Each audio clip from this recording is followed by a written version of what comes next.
Post Healthcare on the 21st of February, and we have in with us today several bill sponsors for bills that happen to be on our wall. And I wanted to invite people in to tell us about their bill, maybe, why they submitted it. And first in, Mary Catherine Stone, Representative Stone. Thanks for joining us. Thanks for having me. For the record, I'm Representative Mary Catherine Stone of Burlington, and I'm here today to present the Dental and Dental Hygienist Compact. Been in here before. Compacts are not new to your committee. I know that, but the Dentist and Dental Hygienist Compact is an interstate agreement that streamlines licensure for dental professionals, allowing them to practice in participating states without having to obtain several licenses. It's developed by the one that you're looking at now. This bill was developed by the Council of State Governments in partnership with the Department of Defense, the American Dental Association, and the American Dental Hygienist Association. The model legislation was finalized in 2023, and states must enact this legislation to join the compact, meaning that you cannot be changing the language. But again, that's a familiar concept to this committee. Okay, benefits. For practitioners, the compact facilitates multi-state practice, expands job opportunities, and improves continuity of care, particularly for relocating patients and military spouses.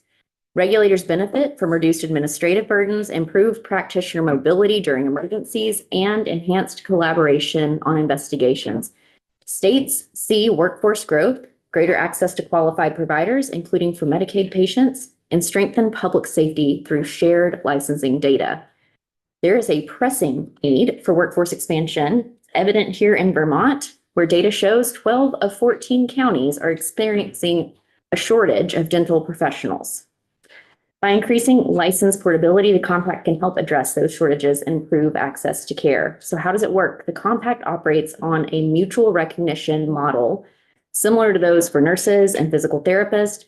Dentists and hygienists licensed in one particular state can apply for a compact privilege to practice in another, provided they meet the criteria, so there's still criteria, such as holding an encumbered license, completing accredited education and clinical assessments, and passing required examinations. What is the current status of this compact, you may ask? With 10 states already on board, exceeding the minimum needed for activation, the compact is gaining momentum and quickly. With legislation expected in 17 additional states this year, the newly formed Compact Commission is now working on implementation rules. Vermont's progress. Vermont has recently joined several other licensure compacts. Many of y'all were here when those passed, including those for occupational therapy, my profession, social work, physical therapy, psychology, audiology, speech language pathology, and counseling. The Dentist and Dental Hygienist Compact represents another critical step forward in strengthening Vermont's healthcare workforce and addressing provider shortages. That's under 5 minutes. Sounds good. Okay. And thank you. We're really familiar with compacts. I know you are. And I'm glad you are. And it's always a little scary when you get like a 45-page bill and then you realize, oh, well, there's nothing in the bill we can actually change.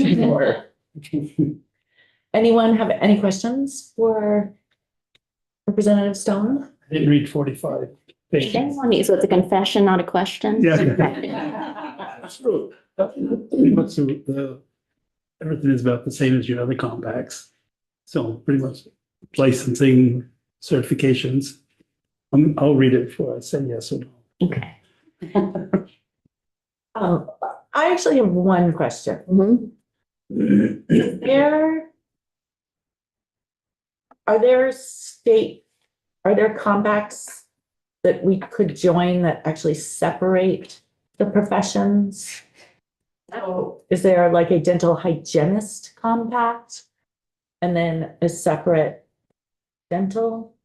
Not that I'm all aware, combined into. not that I'm aware of, but I would encourage you to bring in more testimony. But this is the one that I know has the backing of the American Dental Hygienist Association as well as the Dental Association. They came together to create this language. And those are the professional organizations for both of those professions. Thank you. Thank you all. Thank you much.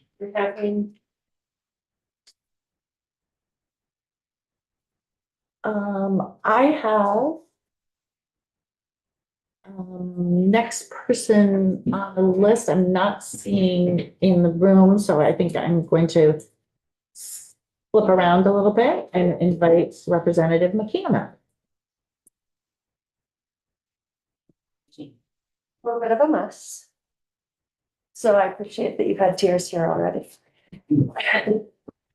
I hope that you can hear me okay with the mask on. I think it's better for all of you as I'm recovering from whatever my grandson gave me. Okay. So first, thank you for having me in to talk about the biomarker bill. This legislation is crucial for improving health outcomes and ensuring Vermonters have access to health-saving diagnostic tools through insurance coverage for biomarker testing. Biomarker testing is a powerful tool that helps healthcare professionals and providers tailor treatments to a patient's unique biology, increasing effectiveness and reducing unnecessary procedures. It plays a critical role in diagnosing and treating conditions such as cancer, Alzheimer's disease, autoimmune disease, and rare genetic disorders. Yet many Vermonters are denied access because their insurance does not cover these essential tests. Early detection and targeted treatments save lives. Biomarker testing allows for precision medical treatment, leading to better survival rates and improved quality of life. Without coverage, many patients face delays in diagnosis or ineffective treatments, increasing both health and financial burdens. Providing insurance coverage for biomarker testing is a cost-effective measure. By enabling targeted therapies, this legislation reduces avoidable hospital visits and costly, ineffective treatments. Investing in preventative and precision care ultimately lowers healthcare costs for the state.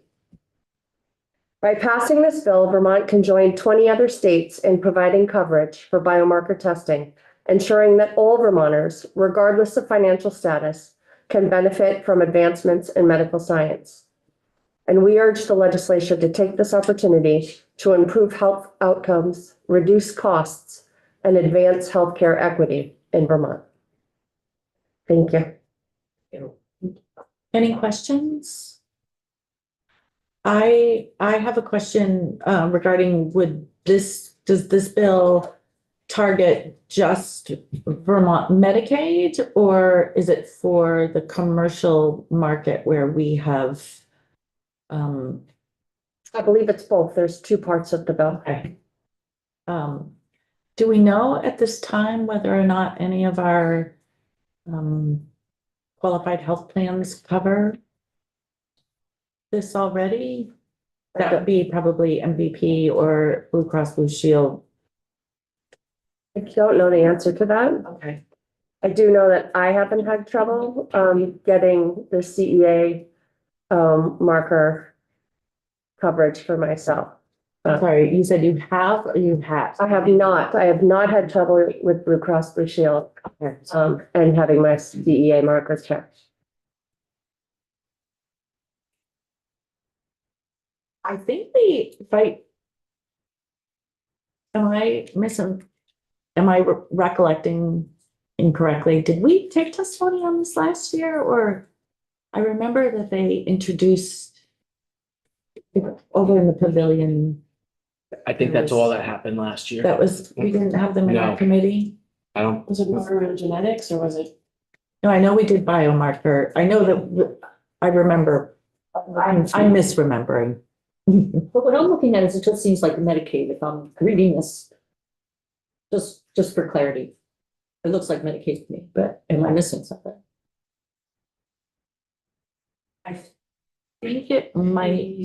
Definition, page 2, line 17 defines health insurance plan, any health insurance policy or health benefit plan offered by an insurer. Page 2? Page 2, line 17. And the Medicaid part doesn't start until page 4. I'm seeing them. That's the definitions, yeah, I'm just trying to understand. Yeah, well, Yeah, I think it's deeper, obviously. We could go deeper into it. And then the first page statement of purpose, this bill proposes to require health insurance and Medicaid coverage for biomarker testing. Oh, health insurance, I see that. Correct. Great. That seems so vague to me, I didn't figure it. Well, thank you. And clearly you can tell that if we were to take this up, there'd be a lot more testimony that we would take. We have questions. Thank you, Representative McKim. Sure, thanks for having me in.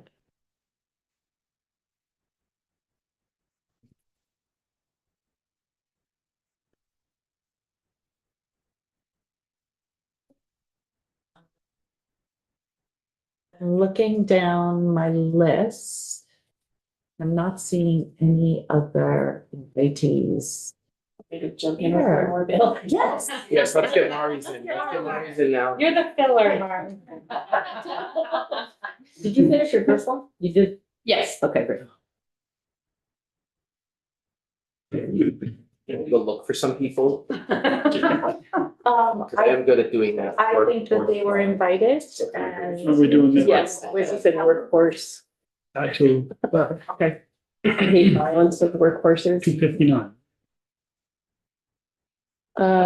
Yes. So we're gonna do Which one you on, Mari? 259? Let me get to my tab. Sorry, I have the problem of too many tabs up. 259, Topper.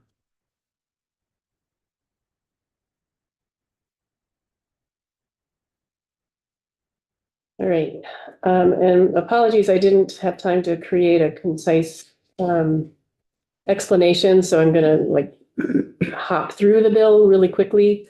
H 259 is not a workforce violence prevention bill, as I overheard Representative Page or misheard him say. Workforce. It is a workplace violence prevention program. And one of my favorite, the best way I think to create policy is to, before the bill even gets introduced, is to have a group of experts and stakeholders work on it together. So by the time it gets to us, we can take more testimony, but it's already in a really good place. And that's what happened with this bill. And you remember, I'm sure, the Coalition of Nurses and Nurse Practitioners and I can't remember if there's a physician assistant here as well. A nurse-led group that with input from hospitals developed this bill of workplace violence prevention. The problem of workplace violence in hospitals and in healthcare is still, it's worsening. There's a recent case of a Palm Beach County nurse who was violently attacked by her patient. Was at risk of losing her life, and she is also at risk of losing her eyesight, and literally every bone in her face was broken. I think hospitals have made good progress on this issue, including my own. And this would help standardize expectations and data collection and reporting across the state. So section 1 talks about the implementation of a security plan that would prevent workplace violence and what to do in managing aggressive behaviors and de-escalation plans. Again, most hospitals already have policies and practices like this in place.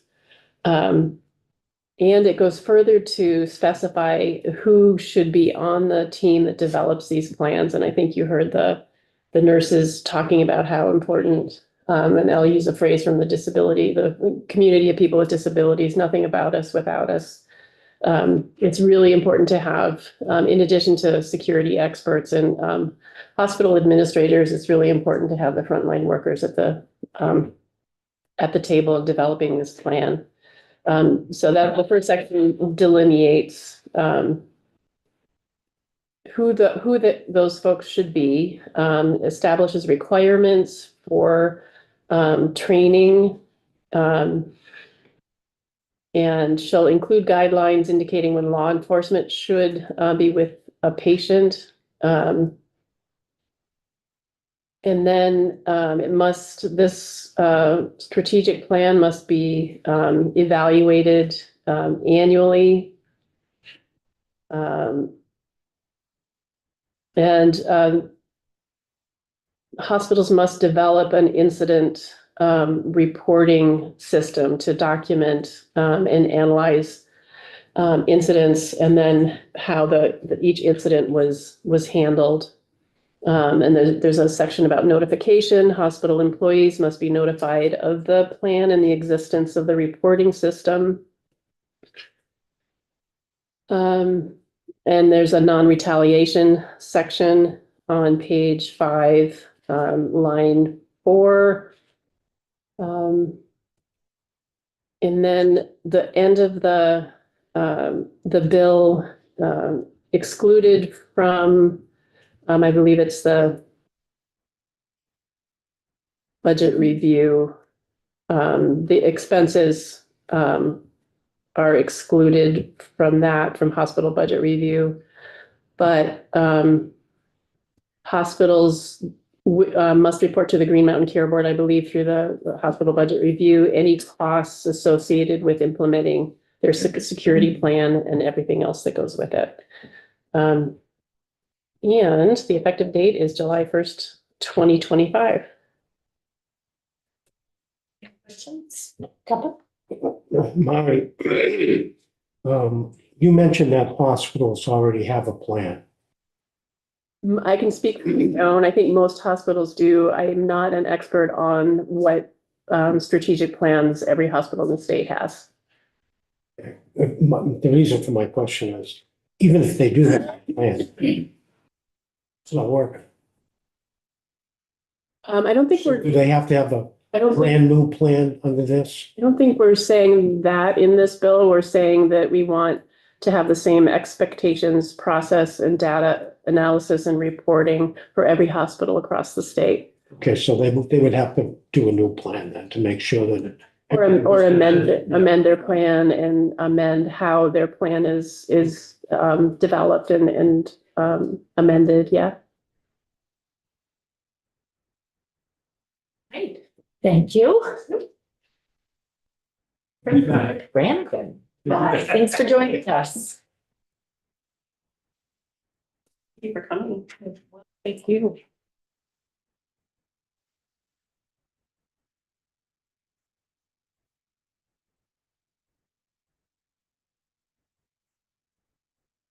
Hi, so my name is Carolyn Brannigan, and I represent the towns of Georgia and Fairfax, 2 Franklin County communities up in the North Country. This is my 21st year here at the State House. Most of the time I've been here, I have served in the Ways and Means Committee, which happens to be located right now across the hall from your committee. So we're very close. I brought my cheering squad here. Madam Chair, I don't know if you have a copy of my bill, but I'm going to leave it right here. It's number 207. Yep, our committee assistant posted all the bills, just to let you know, under the representatives' names today. So I'm following along on. All right. All right. Well, thank you for inviting me in. And I try to stay in close touch with all of my constituents, as I'm sure many of you do. And I have one man who's quite sick with diabetes. And he asked me to submit this bill.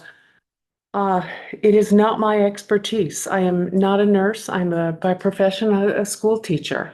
And I've, of course, been here.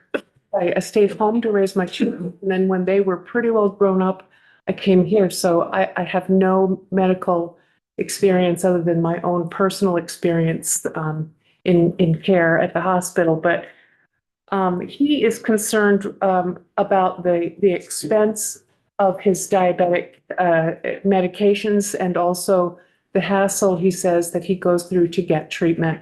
So I had Jennifer Carraby, one of our joint fiscal people, ledge council people, help me write this up. And so I suspect there are going to be, if you do choose to take this up, there are going to be some changes that you can see right off the bat that need to be made. You're not going to hurt my feelings. Make it effective, certainly. I don't know what I'm doing with this. I know if it were a tax bill, I would know pretty well, but not anything to do with healthcare. I know he's concerned about the hassle that he has to go through to get treatment and also to get his medication. Both of my parents had diabetes toward the end of their lives, each one a couple of years before they died. And I remember that it was a hassle to get them in to see the doctor and then to get medication and for us to learn how to administer it. So I ask you for your attention to this. He's a dear man, as all patients are, I suppose, and I would appreciate any effort you can make to help him out.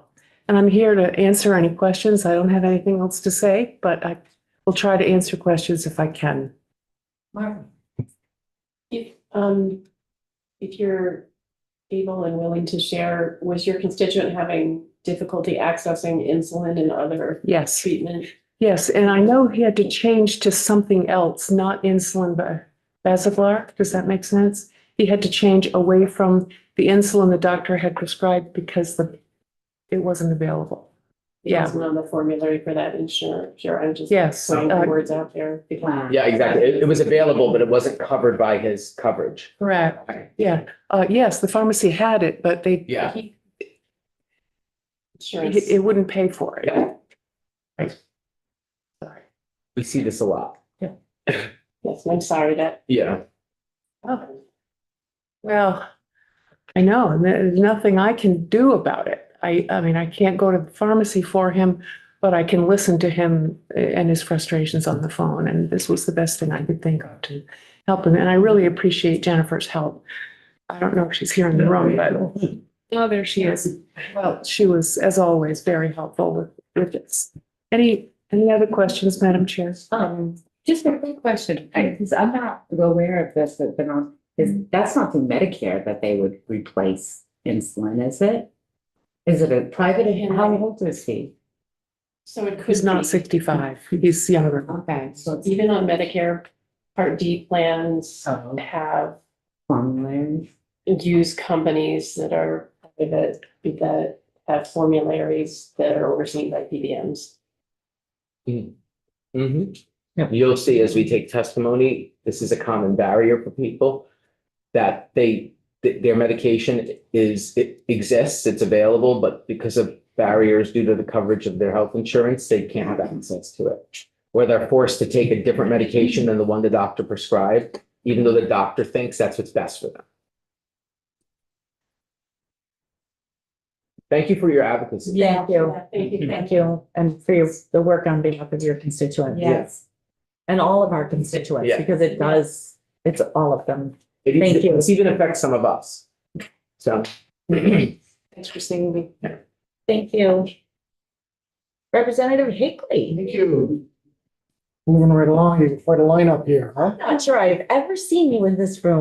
See you put your head in. Thrilled to see you today. Well, first, Representative Mark Higley, the Orleans Lamoille District. I certainly want to start off by saying I appreciate the 5 minutes of introduction. It hasn't happened before. This bill's been out there for a number of bienniums. And basically, it's in a sense self-explanatory in the statement of purpose. Again, the bill proposes to recognize and prohibit any interference with an individual's right to bodily autonomy, to make the individual's own healthcare decisions, and to be free to accept or refuse any health or medical intervention, testing, treatment, or vaccines based on the individual's own religious, conscientious, and personal beliefs. The one section that is new that was added, again, some concern, and I think it rights a wrong that we did in this building a number of years ago. I can't give you the exact date. But anyway, so the new section is section C, talking about nothing in this section shall be construed to interfere with the right of a parent to make decisions that the parent determines to be in the best interest of the parent's minor child or children. Back in the day, there was testimony from Cheryl Hanna, the late Cheryl Hanna, who was a constitutional law attorney, who in my committee, I remember distinctly talking about there was a proposal to remove the philosophical exemption for parents and keep the religious. And she stated then, and I believe now, that that's unconstitutional. Again, when something's unconstitutional, it has to be challenged in court, and it hasn't been, I don't believe, up until this point. But again, I believe that with this bill in this section, that would right that wrong. But so that's pretty much it. And again, just as you know, the federal level, lots happening in that regard too on the federal level. Ari, did you have a question? Yeah, page 3, line 15, section 853 enforcement. Am I correct in that's a private right of action clause? Enforcement, okay. And on which line in particular? Starts on line 15 of page 3 under enforcement. May bring an action in superior, an individual may bring an action in superior court against the individual. That sounds like private right of action. I'm not convinced about that. Maybe Jen could help me out with that, but City Council, can you remind me of the bill number, because I'm 61. Page 61, page 3, line 15.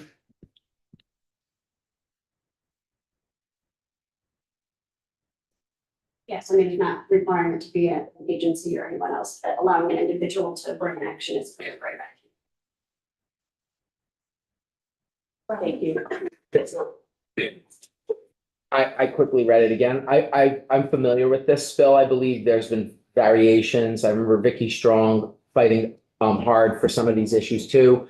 So the issue isn't just having someone, it isn't just about the state.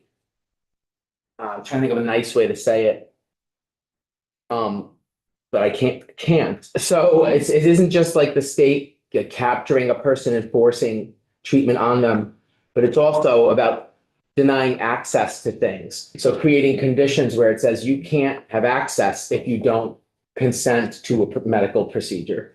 For example, like you have to be vaccinated to come into a bar. This would make it, this bill would say that the state could no longer have a policy like that. I'm not sure this bill does. I have another bill that doesn't do that though. Am I looking at page 61? It's, Yeah. Yeah, because it says there's a part of it, it says coercion and interference prohibited. And it's section 2 or part 2, and it's probably not a section, part 2. It says it includes not denying, restricting, infringing upon, or imposing conditions on an individual's employment, travel, education, childcare, religion, benefits, insurance, or participation in sports, camps, or recreation based in whole or in part on the exercise of an individual's right to refuse any medical intervention, testing, treatment, or vaccine based on the individual's own religious, conscientious, or personal beliefs. So I would take that as we would no longer be able to say you have to be vaccinated to come in the state house, or you have to be. I'm not questioning whether or not, but it sounds like this does a little more than saying the state can't grab you, hold you down, and inject you with something. But the state can't say if you don't accept this thing, you can't do this thing. right, you're right. And the other bill that I have is for employment purposes. So, All right, thank you. Great. all right, thank you. for coming in. you. Representative Very good. Prince. I Let's just- saw him in the room. There he is. And I would just say that For the year. I'm taking chair's privilege in this today. Since I have been in the legislature, one of the things that has bothered me the most is that if I introduce a bill, I would just like the committee chair to hear that bill from me. Yes. And I believe that we all have an equal voice here. And which is why I am inviting everyone in who wishes to come in and explain their bill, because we all have reasons for why we introduce the things we do. And now we're going to hear two bills from Representative Olson. So, I'm more efficient, you know, welcome. 120 districts to 5, you know, so whatever. Thanks very, very much for hearing me today. Representative Herb Olson. I'm from the town of Starksville, represent Bristol, Lincoln, Moncton, and Starksville. I had a couple of bills to present to you today, but just maybe a little bit of background of where I'm coming from. I've been involved in some health policy and health regulation for quite a bit. Legislative council starting back in the 1990s. whole series of things, community rating, healthcare authority, regulation of hospital budgets, health insurance, Catamount Health, and just the whole thing. And I will say that back in the 1990s, it was commonly said that healthcare inflation is unsustainable and unaffordable. And I'm sure you folk know as well as anybody else that it's still unsustainable and unaffordable. And you have a tremendous amount of work to do. And I really appreciate, you digging into things both comprehensively and in depth on what you need to do to try to help with this situation. What I introduced was a couple of bills that I, hope food for thought. Put some ideas out there that might be able to contribute to your work. The first sort of assumes they take two different approaches. The first bill, an act relating to the Green Mountain Care Board, sort of take the approach, you take the system the way it is now, right? And you try to think about, well, how can we improve the situation? In my perspective, I would say this, I'm a former regulator, so I'm trying to think about what sort of tools the Green Mountain Care Board has right now to deal with some of the inflationary issues, and trying to suggest, some other tools in their toolboxes that, might be useful. The bill is crafted not as thou shalt do this, thou shalt do that. It's more like a menu of different options for the board to consider, for you folks to consider, that might be helpful.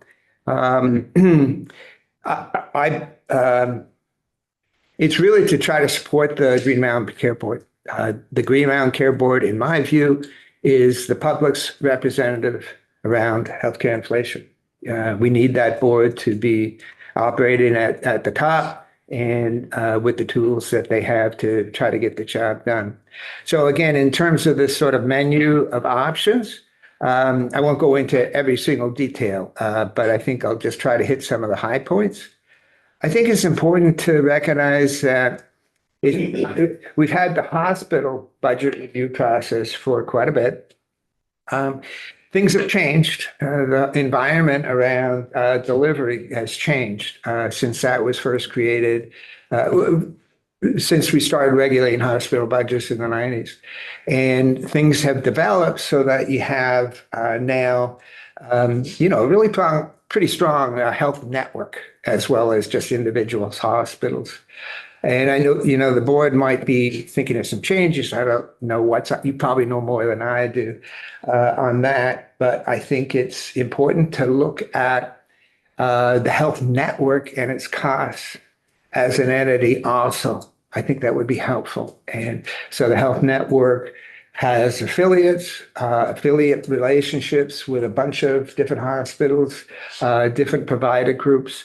And that's a whole. They work together. I think it might be helpful. You could ask them whether that would be helpful. The second sort of general area is how do you do regulation of hospitals, and I would say health networks as well. And currently, it's based on revenue. It's a revenue-based system, and I think that worked fine. Back in the 90s and stuff. I think the board could use additional tools, and I think they are considering additional ways to get a grip on some of those issues. I list a few. They could be optional. They could work together. I think cost-based methodology for hospitals makes a lot of sense to me. So I come from a regulatory background, for example, with health insurance rates, and that's how they do that. They look back at the cost of a health insurance company. They make assumptions about trend looking forward, and then they, make a regulatory order. And I think there's a lot of value in that in terms of how you regulate hospitals and health networks. Another option is a global budget. I suspect you're familiar with the term. I think there's a value in that too. That's been kicked around since the 90s, but never been able to get to a spot where you could do something like that. So I put that on the table. And then finally, I think you folks have been considering reference-based pricing issues, which I think have some real value.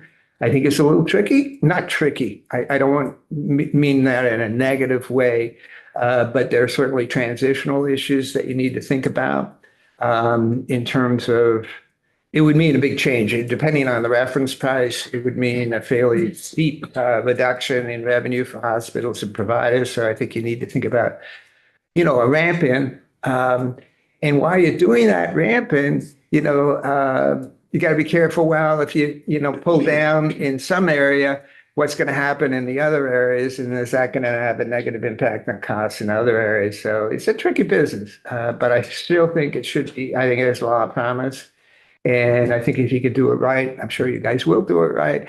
That would be very beneficial. I don't know a single healthcare economist who thinks that a monopoly is a good idea. I think we have a semi-monopoly in our healthcare system these days. The piece that I have in there about that is not mandatory, but it authorizes the Green Mountain Care Board to take a look at that. If they so choose, investigate, come up with some findings. How is this affecting prices? How is this affecting costs? And how is it affecting consumers and health insurance rates? Finally, I think we all saw this past fall some fallout, if you will, around the board's budget order that I think was very, very distressing. Certainly, as a former regulator, it was very distressing for me to see how that all played out. And the piece in the bill that would deal with that issue would talk about if the board set some parameters around how you should be issuing that kind of an order. And to follow up on that, to put some parameters around if the hospital is thinking of reducing services in response to that budget order, they should consider cost reductions at the same time. Not just simply reduce services, especially critical services like the ones we saw this past fall. And so put it within that framework. That's a real quick sort of short form explanation of that one. Do you want me to stop there or go on? Let's move on. So that one that you were talking about was 245. 245. Oh, And then you have 185, which is around universal primary care. I'm not going in numerical order, so. Okay. So if you want to go on to 185, which is the universal primary care. And I just want to say, I have skimmed through both of these bills. Yes. And in the other body right now, I know that they're working on something, so I really appreciate all of this because, if there comes a point where we receive something from the other body, it gives us lots of other things to sort of look at and maybe, consider at that time. Yeah, and I have too many years of experience in this field. If you want to, get some insight on, I'd be glad to help you anyway. Thank you for that. Want to do the universal primary care one? Yeah. So again, I said two perspectives. One, the system as it is. This takes a little different perspective, and it says, well, we get to April, we get to May, we get to June, and you're not really, you're wondering, have we done enough to really address some of the health inflation issues? What are you going to do? I think that you probably want to do something meaningful, whatever it is. And so this maybe is your fallback option. But I think it really has some merit because over the years, this committee has heard, tons of testimony around primary care and its value both in terms of quality healthcare for folks, but also the cost side, which is what I think, a lot of people are really focusing on right now. And that good access to primary care is one of these few things that you really can show from the research is going to save money. But you have to have good access. If you don't have enough primary care practitioners, if the burdens on them are such that they have a difficult work environment and they can't really, either they can't do the job or the time constraints around administrative burdens. And it's not just health insurance companies. If you're part of a primary care practice as part of a health network, they have lots of stuff to do too. So what this is trying to do, create universal care for primary care, take out, look at that one sector and see if you can come up with a better system. It would, as universal term means, it's open, it's you're not going to be enrolling in it. Any Vermonter should be able to access primary care. I mean, that's one of the real keys about making sure you got good access. Reducing the administrative barriers, I think will help primary care practitioners have a better work environment, because that's really key. A lot of the primary care practitioners are getting on in the years like I am, and or might be leaving a little early. And how are we replacing them? So both to maintain the folks that we have that are practicing in primary care, as well as perhaps attract, new folks, we need to try to create a good environment. I think reducing the administrative barriers is a huge thing. I think having a steady source of reliable income from a single source is going to be helpful. The way the funding mechanism I'm proposing builds on some stuff that I learned in Rhode Island when I was down there. You heard from Chris Kohler, I think a week or so ago. He was my client down there. So he did some really good work around primary care and specifically creating a regulatory environment where he could promote where the office that he was commissioner of could promote primary care. This kind of builds on the same idea. You have, obviously, we're in a multi-payer system. You have a bunch of different payers. They each contribute a piece of their premium dollar or premium equivalents in the case of self-insured, or, revenue in the case of Medicaid, Medicare, and things like that. And they all send a little piece at varying levels of compensation to the primary care practice, which I think is kind of inefficient. This concept would use the authority of the Green Mountain Care Board, direct those multiple pieces of payment into a virtual pool. Have that virtual pool, let's say you have $1,000, instead of dividing it up between $250 here, $100 there, put it into a virtual pool, send it to the primary care doc as a monthly payment, and they're done. No claims. They shouldn't have any claims. They just for treating X number of patients, they get X number of money. The final piece there, I'm conscious of the time, is that I do think we need to boost workforce training in primary care. And one avenue to do that is to take a look at the number of both medical school slots there are at UVM, the number of residency program slots that they have up at the hospital there, or maybe some other places too, but that's what I'm thinking of. And try to expand that either through, appropriations are tough, I know, but either through an appropriation or through thinking about, these are all system costs. And if you get, I know the term investment gets a little overworked sometimes, but if you really can make an investment in more primary care docs, I think that's a good use of the system costs. And the board is, I think, well positioned to take a look at those system costs and try to make sure that they're allocated in productive ways. Thank you. Yeah. I will say primary care is near and dear to this committee. Good. So thank you. I very much appreciate everyone for listening to me. Thank you. Thank you. Thank you. Next we have Representative Burtz.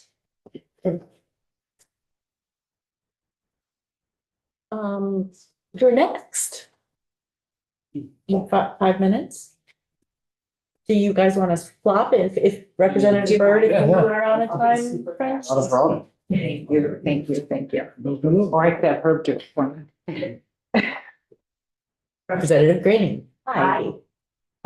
Short form, all for you to figure out the policy on, because this is not my area of expertise.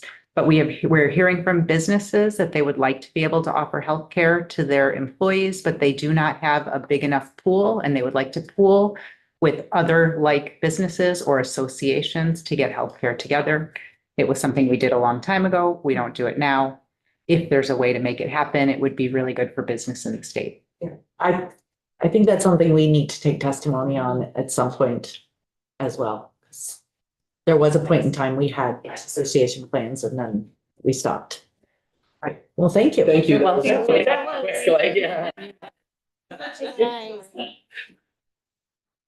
I mean, if you read the bill, it's a sentence, so. Good news, this one's one sentence as well. It's it. Hopefully we'll hear more though than a sentence.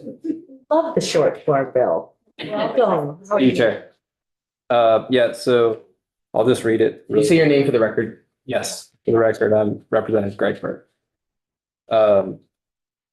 Yeah, so the bill is the General Assembly hereby adopts the Bill of Rights for hospital patients as follows. The patient has the right not to be denied admission, care, or services based solely on the patient's vaccination status. If you look at the current patient Bill of Rights, there isn't a line that addresses directly any discrimination examples.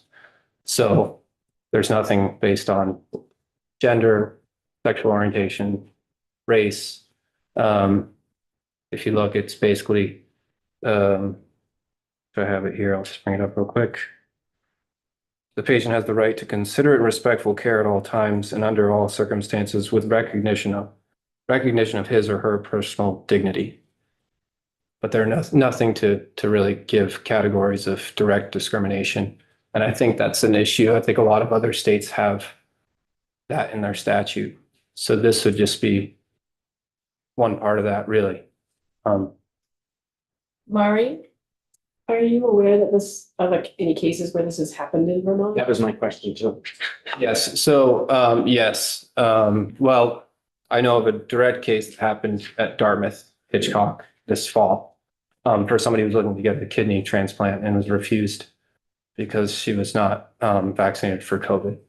And so, but it was actually in their patient Bill of Rights in New Hampshire, this one line that allowed them, so that a case was brought against the Attorney General brought the case against Dartmouth Hitchcock, and they modified their own institutional Bill of Rights, so to speak, and allowed for people that were not vaccinated to then receive treatment. And then she, I don't know if that patient themselves was able to get their transplant at the hospital there. I did look at articles on that, but they did modify their policy to allow people that were unvaccinated on their own volition to be able to get to not be denied admission or care. That was my question. And so she was, in this particular case, she was denied a service. Yes.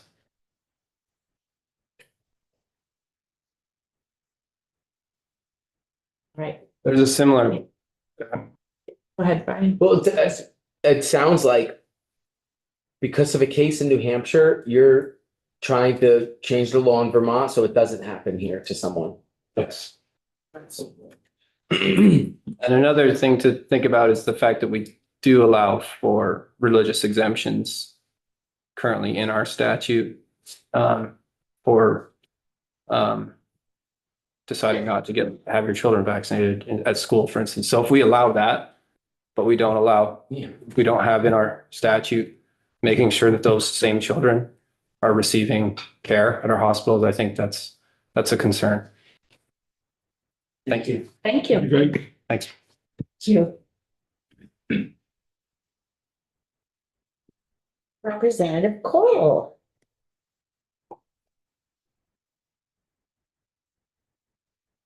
Oh, Thank you for having me, committee. It's an honor and privilege to be here. A very important committee this year, as it is many years, all the years. So I'll be offering an overview of H2 28. And this bill provides or includes three primary asks of our hospitals under the oversight of the Green Mountain Care Board. And those three asks include more timely, transparent, and accessible data about employee compensation and administrative staffing ratios as a part of the board's hospital budget review process. And secondly, to bring the ratio of administrative employees to those delivering healthcare services directly to patients closer to the national averages for similar hospitals, similarly sized hospitals. And thirdly, to require that hospital's executive and clinic leadership does not equal more than 10 times that of the hospital's lowest paid employees who deliver healthcare services directly to hospital patients. So those are the three tangible ways that I'd like to see this bill implemented, but I'll go into a little bit about the impetus behind this bill, which is pretty simple.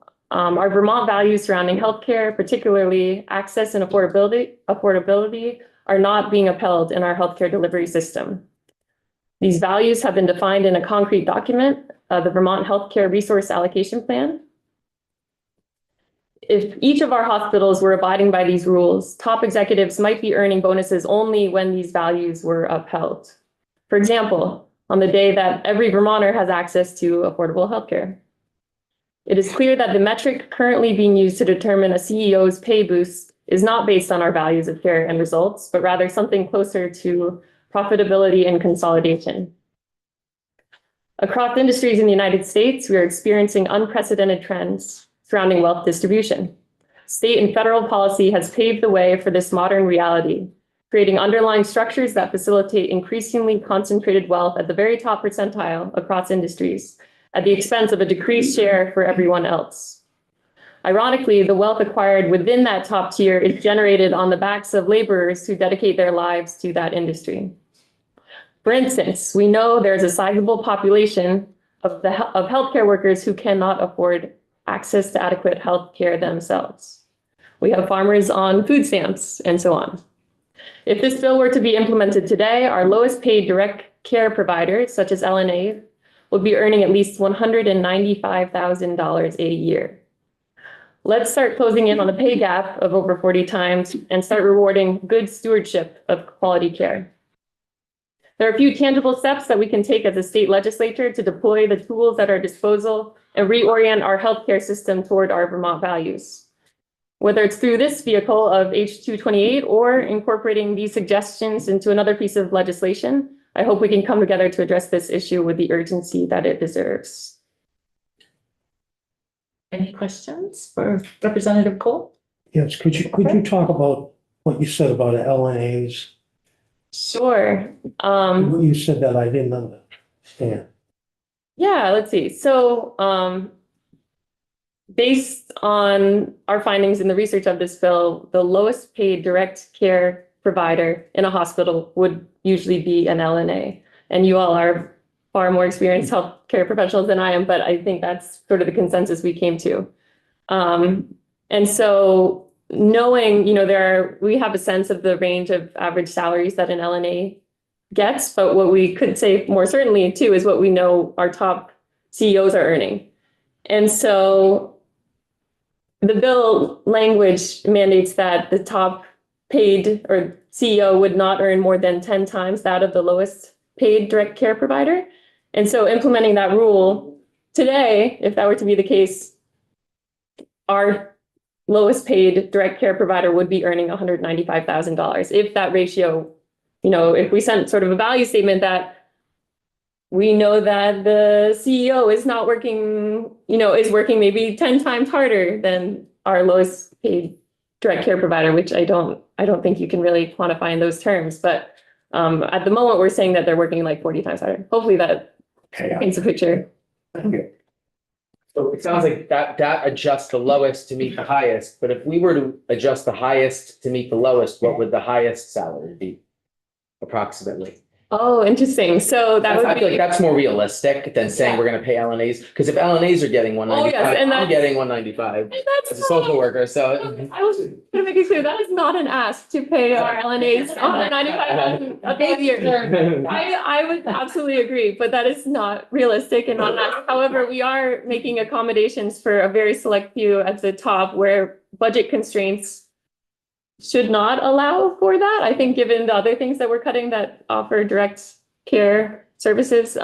So we think that the average, it depends on if it's a union-based hospital or not, but like 22 an hour, we think it would be the pay. So multiply that by 10 and that would be what your CEO is paying if this were to be the case. I think the point is more, I'll do it for you and then I'll say it, just so we have it. yeah. I think the point is Yeah. that the highest CEO, their salary and benefits is posted, but we don't know how much the LNA may Yeah. because they're not posted. If, let me do it a second time, because I am not JFO, that if an executive got $220 an hour and worked 40 hours a week, which they probably don't, It's not times 50, editorialized. okay, times 50, because we're gonna give people 2 weeks unpaid vacation, we'll just say, to go aim low, they would be getting 440,000 a year.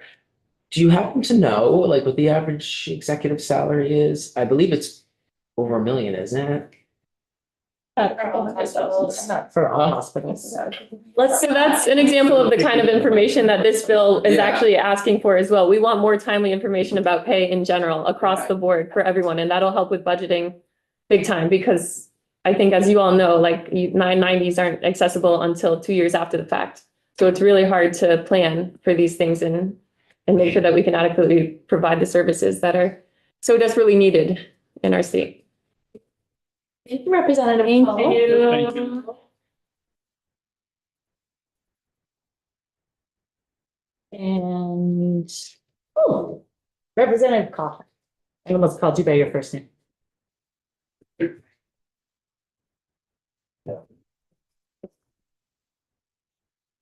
Well, thank you for having me here, Representative Coffin. I'm here to introduce to you H-275. Its subject is health insurance and Medicare supplemental insurance, open enrollment guarantee issues. The bill proposes to create an annual open enrollment periods for Medicare supplement insurance policies to prohibit health insurers from charging additional premiums, fees, or penalties based on an individual's failure to enroll in a Medicare supplement insurance policy within 6 months after following an individual's 65th birthday. The bill would also prohibit pre-existing conditions exclusions in Medicare supplement insurance policies and would permit enrollees to change at any time from one Medicare supplement insurance policy to another policy with comparable or lesser benefits.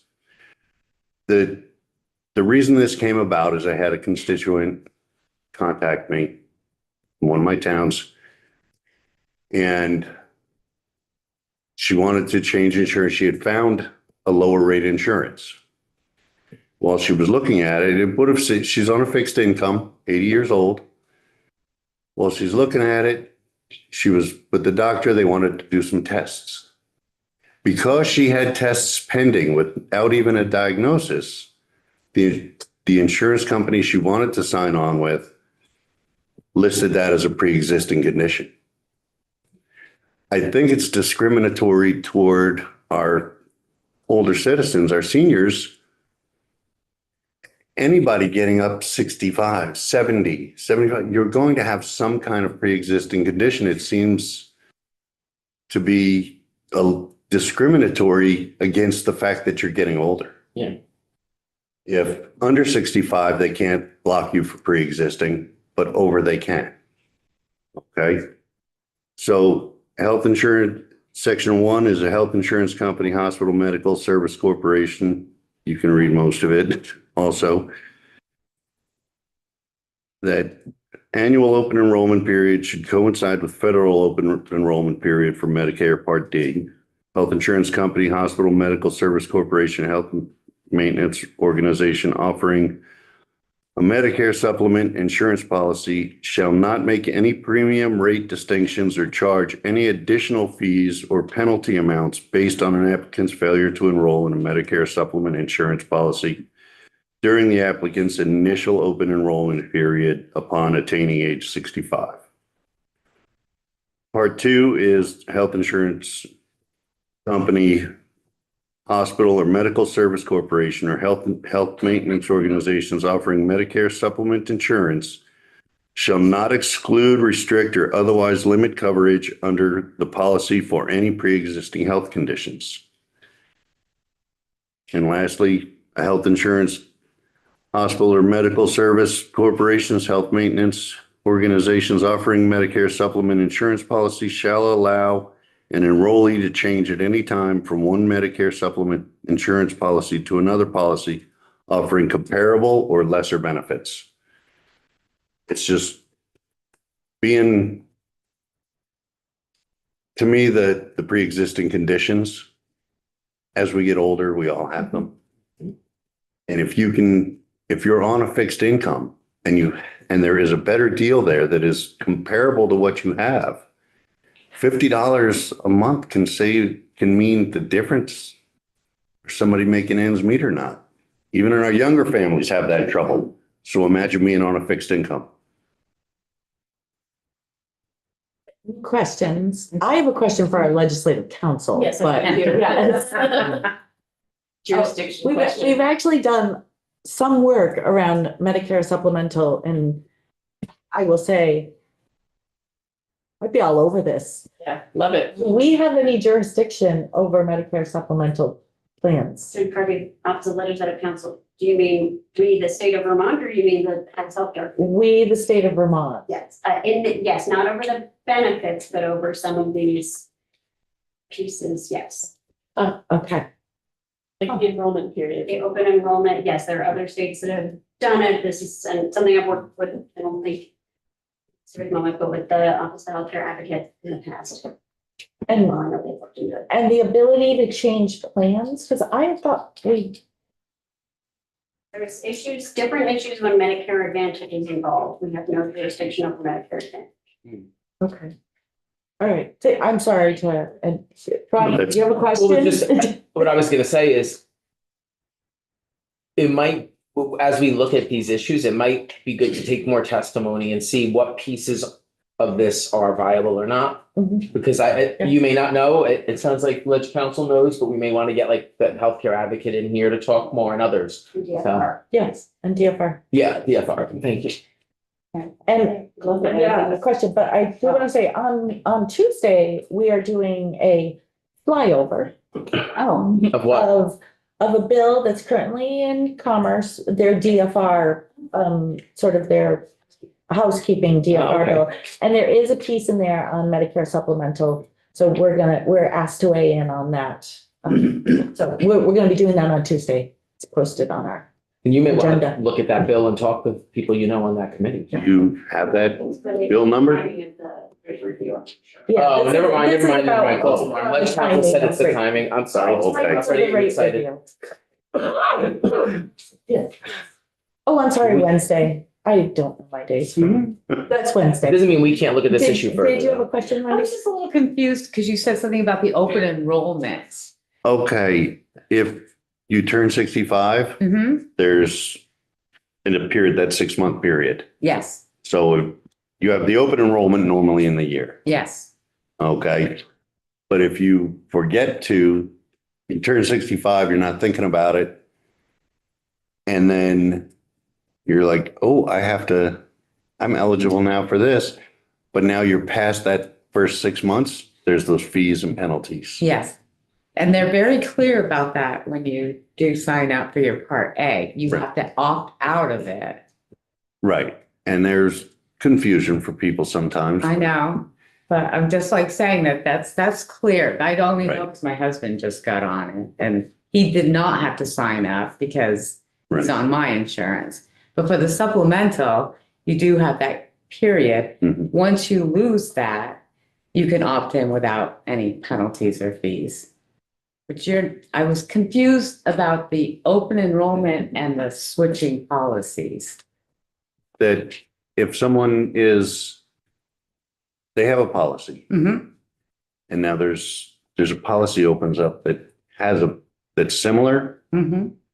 but you can't change, or they can restrict you from changing because of pre-existing conditions. That's where the biggest part of it is. Okay. And if someone can save, like in my constituent's case, my resident citizen's case, $50 a month, and then be held back over an arbitrary decision based on, oh, you have tests coming up. Yeah, I agree with you. I just was just not understanding. So if somebody does go into a supplemental, I don't know if anyone knows the answer to this. If you do go into supplemental, do you have to stay with that for a year before you can opt in for another? Like, you don't have to stay. Yeah, well, in my experience, you don't have to do any action, it just rolls over, but if you leave your supplemental for Blue Cross, you can't get back in. You're blocked out. Mhm. This tries to fix that slightly. No, I don't. Thank you. Yeah, Thank you for your time. I appreciate you Thank you. listening to me. Have a good day. Oh, you're so kind, Woody. All right, Mari, do you wanna, Oh, me again? would you like to stay where you are? You don't necessarily have to. No, and I want to sit next to Penny and Woody. I'm sorry. Oh. Wait, we'll never get to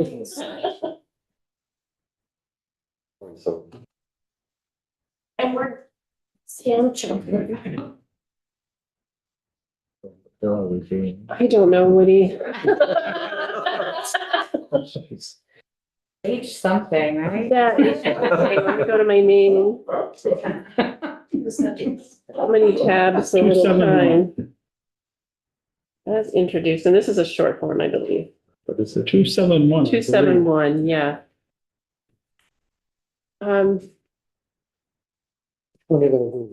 Short form bill.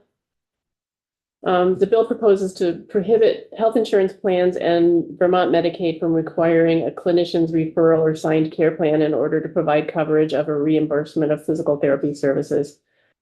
Physical therapists in Vermont are highly trained professionals that function very independently, and they're an important part of the healthcare team.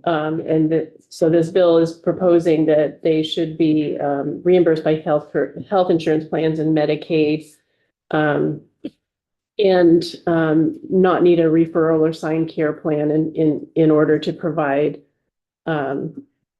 coverage of it. So physical therapists can work with patients directly without needing the. And it would also equalize what co-payments and co-insurance requirements are if services are provided by a physical therapist or a PT assistant.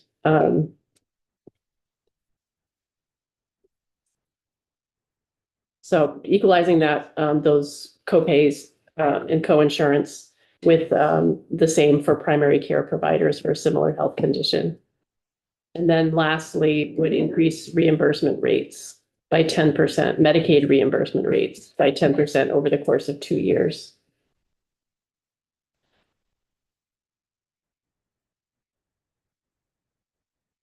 Okay. Questions? Right, you.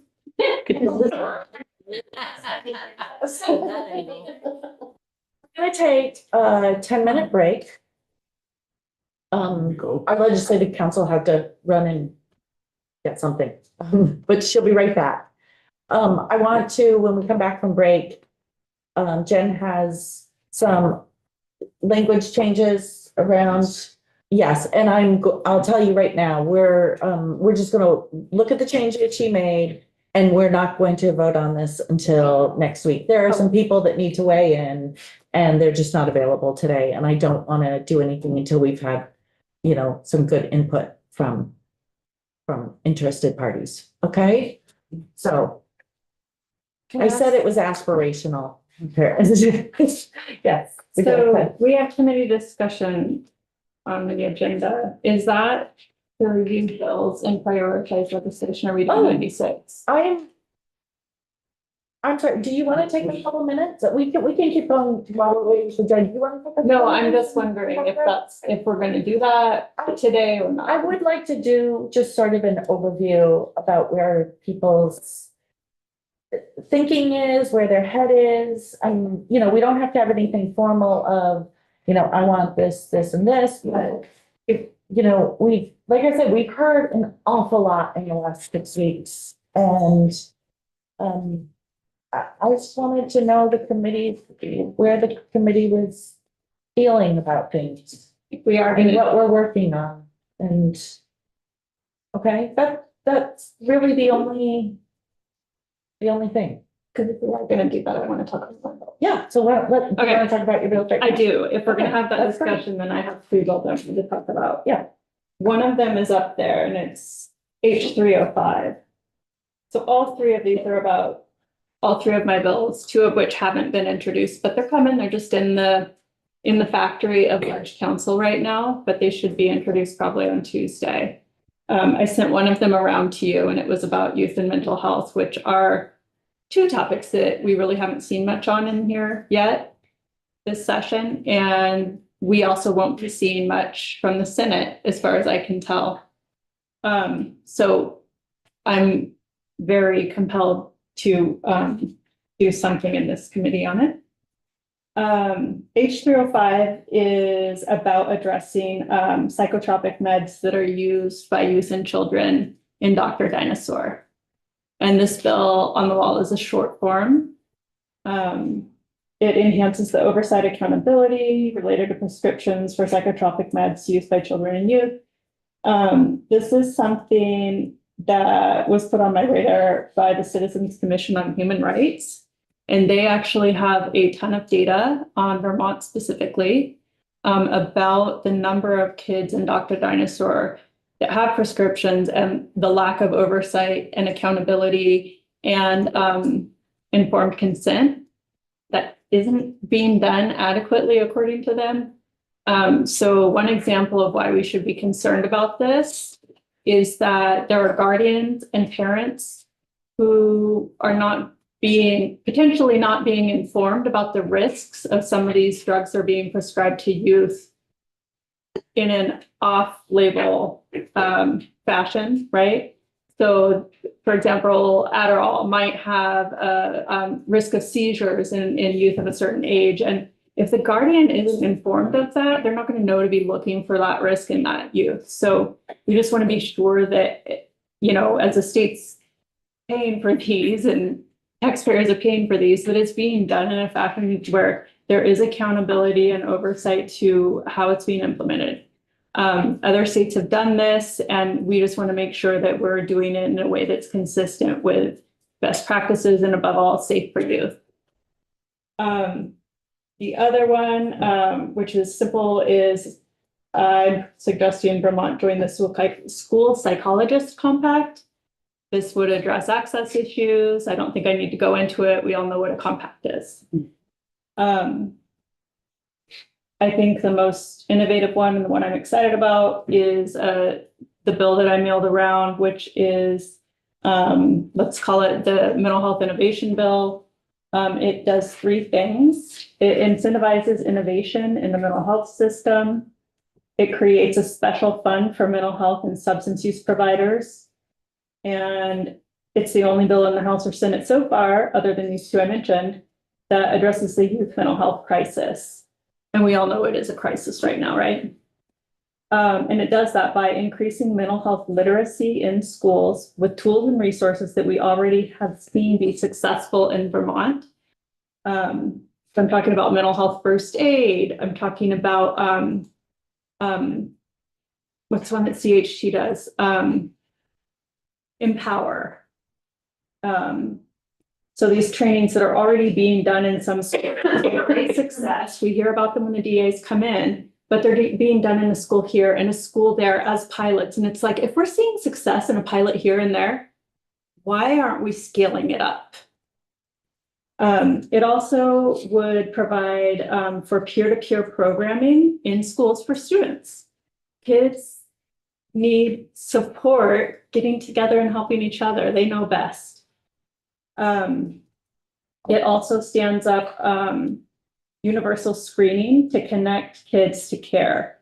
And that's so that we don't let our kids fall through the cracks. Right now, we're not screening kids because we know we don't have a provider to meet them on the other side. Well, I'm sorry, that is no excuse. We need to be responsible for making sure every kid gets connected to care of some sort. I think one concern about this universal screening that other states have noticed is that parents need a voice in that. Some parents don't want their kids screened. So this bill would have parents actually signing a form so that they're aware that their child is being screened as part of an annual process. The process would be developed in partnership with AOE and DMH. And the parents can opt out if they prefer that their child not be screened.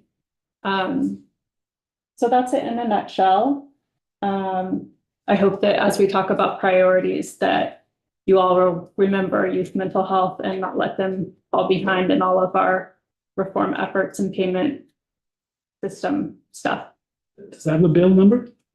There isn't a bill number yet because it won't be introduced until probably Tuesday. It's on your email. Oh, okay. From Daisy. Thank you, Daisy. Should I send it to Kristen or just wait until? Wait till they're introduced. Okay. And one already has been. Yeah. All right, let's pivot really quickly so Jen can walk us through the language. And that'll give people over the weekend to reach out to us if you wish to comment on it. Yeah.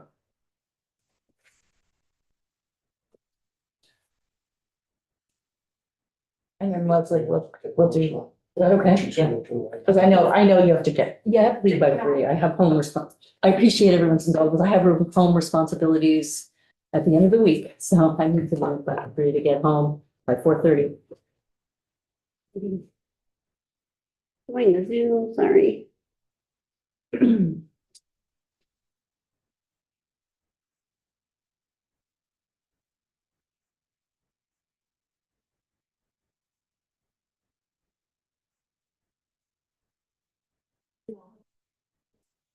Yeah. You let me in first.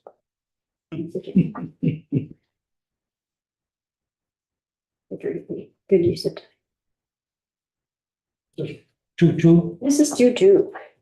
Good afternoon, Jen Carvey from the Office of Legislative Counsel. We are looking again at H96 and we'll be looking at draft 2.2, which I think Kristen is posting right now. Maybe a minute. Make sure I get it to me.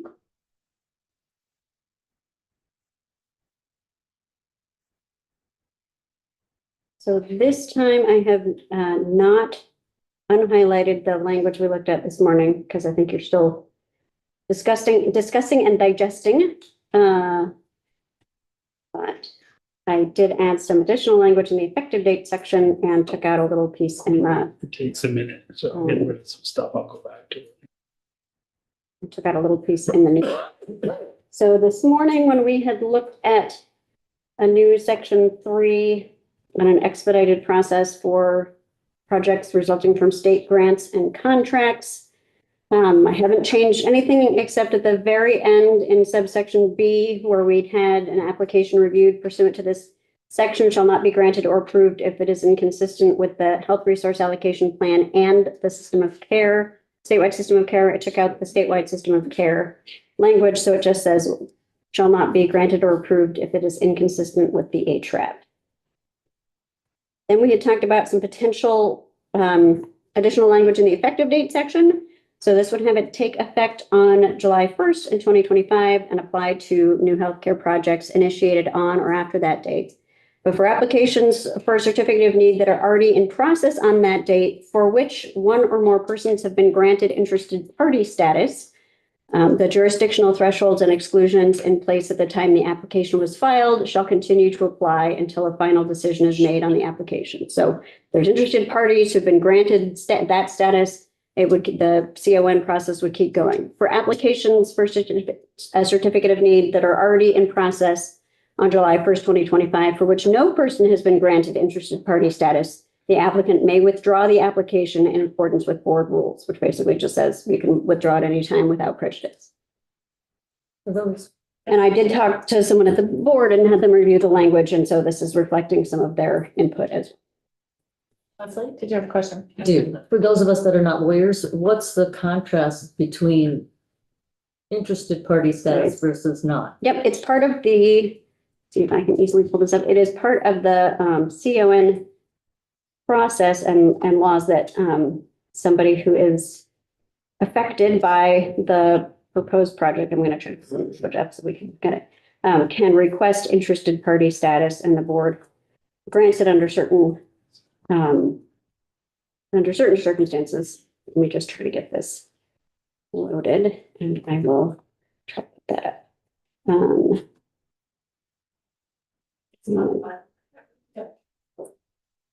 You refresh the date.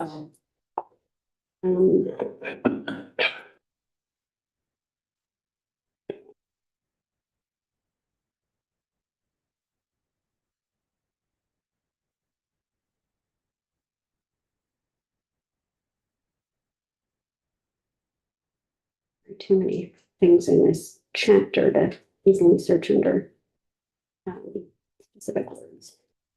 There's something.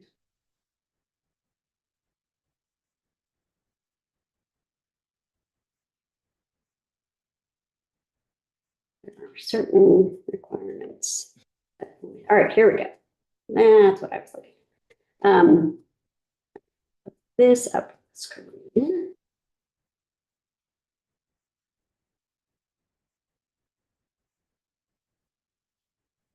All right, so in this section on, and I believe this is the whole procedures process, there's some language about an interested party, and then it defines interested party. Interested party status shall be granted to persons or organizations representing the interests of persons who demonstrate that they will be substantially and directly affected by the new healthcare project under review.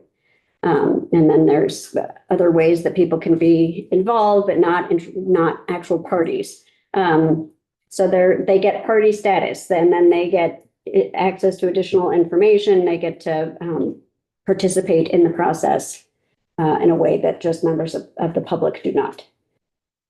So if there is somebody who has met this threshold of proving to the board that they will be substantially and directly affected by the project that is currently being reviewed by the board, then that CON process would continue, even if otherwise they would fall under the new threshold. Fine. So I don't know if you know this, but the question I have is, I think there's 6 outstanding CONs at this point, and do we know if there are any individuals who have interested party status? Yes, I believe, I can't remember, it was based on a brief phone conversation with 1 or 2. Can I dare to speak. Can I phone friend? Diane Lanford, Yeah. Henry Mountain Care Board. I wouldn't have the background knowledge to answer that question. But I believe there's at least one. Okay. At least one. Okay, that's helpful, thank you. So if I could just understand, interested party is an outside person who is questioning the validity of the CON or wanting an opportunity to speak to it somehow. Right, who is sort of, significantly affected in a way that the general public is not. So it could be another facility, it could be other providers in the area, could be neighboring, supposed to be neighbors, or I don't know exactly what criteria the board applies. But yes, so they want to be able to be kind of fully informed and a participant in the process. And so in that case, the board felt that, that it would not be appropriate to stop the process when there was somebody who had that kind of affected interest. But when sometimes we refer to interested stakeholders, interested parties, in this case, it's a real term, a real defined term that has legal import. Great. Does that address your concerns, Woody? Yes. Okay, that's great. This is an amazing process watching this unfold. So well done. Thank you. All right, Thanks so everybody. Yeah. again, we're gonna allow interested parties, not Unofficial. unofficial. Stakeholders who may have an interest, yes. We're gonna allow them to comment over the weekend, and if they wish to take testimony on Tuesday. And again, it's aspirational. I would like to vote this bill out on Tuesday. All right? But we found what happens with my aspirations. All right, thanks so much, Jen, and thanks for your work on this. Jen? You're welcome. Thank you. And all the days, but especially today. Need a run today. Is everyone fine with just powering through? Yes. Okay, I know people want to get out of here. Leslie, do you wanna, Thank you, everybody. What I did was I went through the bills last night that are on the wall. I didn't do yours, so I'm not speaking to. It's okay. And I might, like, once we do this the next time. But there are 8 bills that I'm curious to continue exploration of. H40, the birth center bill. It fills a gap. It provides a service less expensively away from hospitals, as Act 167 asks it to do. I am for every compact in the universe. I think we have 3. So yes, whatever compact we can get out. I would like to do H80, which is the revision of the HCA statute. The HCA is huge in my world, in that I refer to them all the time. And they really help my constituents get what they need. H82 is the agreed that the Green Care Board needs attention and revision, but I think there's a bill coming from the Senate. So I wasn't sure how that was being thought through, whether we wait for that bill or we take it out. So whatever. The medical debt relief, H112, I think is really worth exploring. It's really good for our Vermonters, and that's what I care about. There is a theme here because I am looking at affecting our population, expanding Dr. Dinosaur, which is H114, I think is really good for our young people, and I want to do that. I'd like to pursue H259, workplace violence, crucial for our safety. And I really would love to spend, after crossover, some time, if we can, addressing 276 and really thinking if we can have just just take testimony. That's the bill that Topper talked about this morning. The Vermont. Okay, I dyslexed it. Thank you. Okay. I'm a dyslexic sometimes. Okay, so the Vermont Hospital Security Plan, and it's not workplace security. I really should read the bill, shouldn't I? Yeah, the security of our healthcare system. Yes. So I'm hoping that we can have an opportunity to have a conversation about that for crossover, because that's going to be big and obviously not. Yeah. Since you mentioned it, maybe, Jen, what? I know they haven't voted on anything, or I'm not sure if they've done what. I know they've been taking testimony on birthing centers.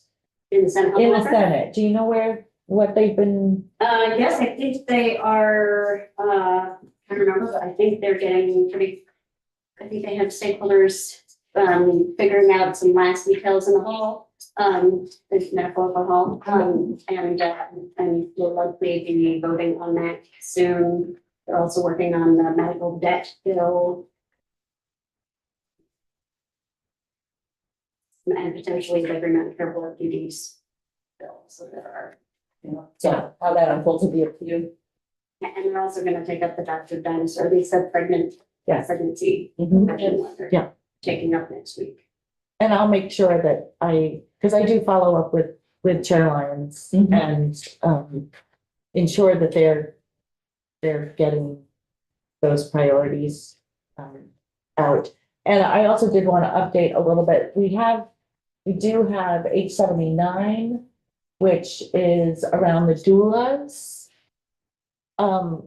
That is actually now in Senate Gov Ops. And I think that they just voted it. Not No? yet, but I think they Not- are looking at early next week on voting. Voting that out. It's in sort of an OPR housekeeping bill. No, it's actually, they're keeping it Oh, separate. oh, they're keeping it separate. Because it has their version has Medicaid in it, Yes. and so it is gonna, their plan that the chair has announced is that they will report it out and have it sent to Health and Welfare with their report intact, and then Health and Welfare can look at the Medicaid. I was gonna ask about the Medicaid, it includes Medicaid coverage. It does include Medicaid coverage, although it may need some updating based on years of the work that's been done since last year. Yeah. There's also that one. Yeah, looking at things that we have 2 weeks, right, to get through, so that's why I was trying to balance, what can we really get through? What's in the Senate, what's here, and see what we can move out. Okay.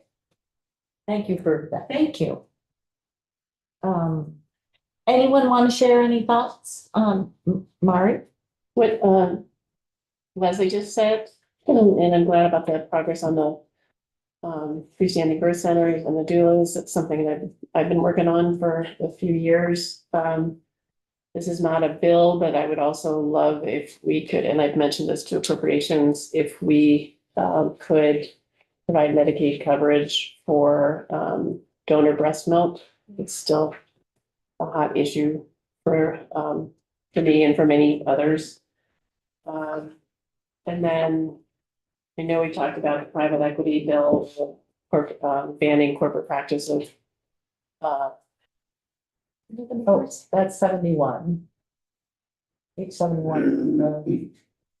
Private equity. What's breast milk, Mari? there's not a bill. It's just something with appropriations about, including coverage for donor breast milk.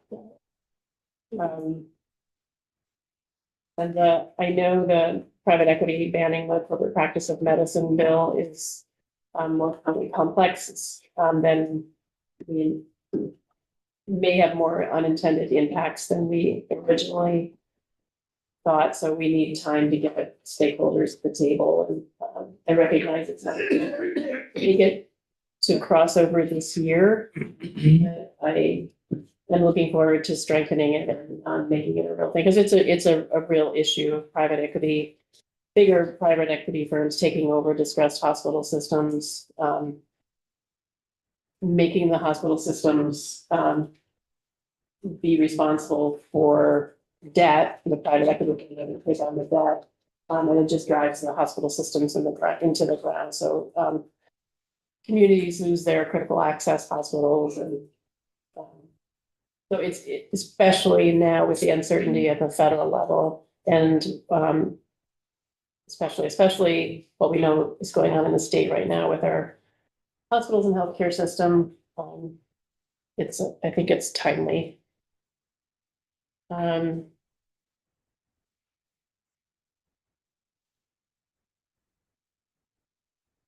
love to.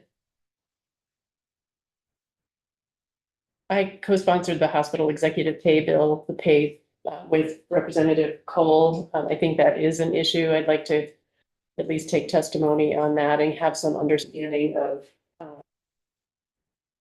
we've been talking about certificate of need a lot in the hospital budget review. Hospitals are only required to share from 2 years prior, not real-time data about executive compensation. And just to also to be clear, it's a tricky conversation because there are also many healthcare providers who provide critical services like interventional cardiologists, interventional radiologists who are also in upper administration. And so we were sensitive to not wanting to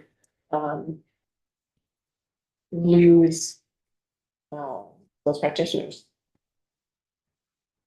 I would encourage everyone, and obviously we have no idea what will be sent over, but I really would encourage everyone to look at Senate Health and Welfare. They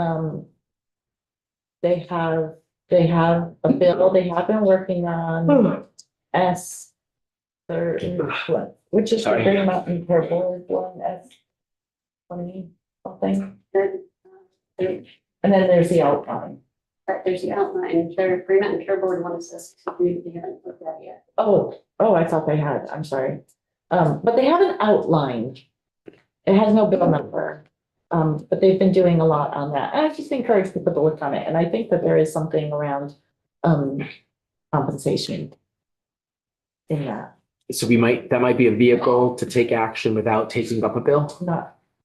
Not a vehicle. If they send us something, there might be something in there. So, I mean, not a vehicle that we would do something with, but it might already be in there. But if it isn't in there, we couldn't add something to it, like a passenger vehicle? All I'm saying is that I would encourage. Or the people outfit of the to- passenger in the vehicle? To look at what health and welfare is doing as well. Okay, That outline that you mentioned, how do we find it if there's no bill number?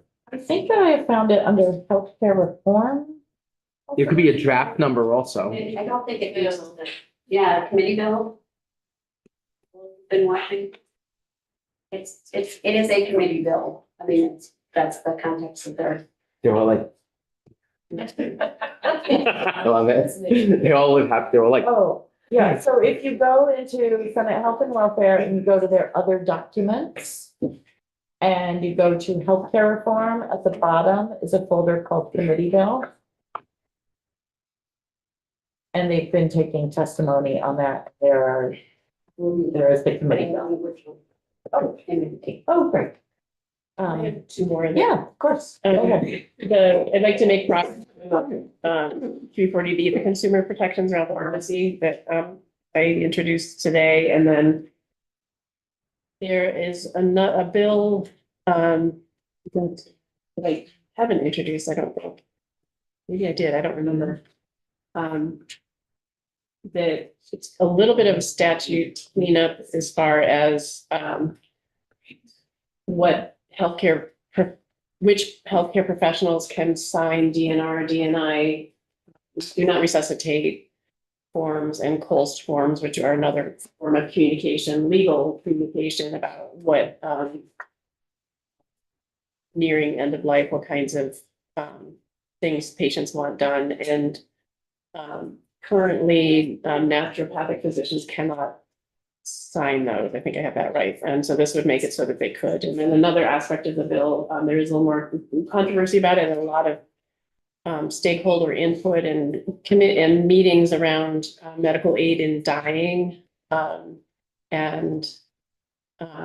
want these PAs to be able to prescribe the medications and the treatment used in medical aid in dying, and naturopathic physicians who are calling NPs gets a little confusing because nurse practitioners would also like are also asking to have that privilege as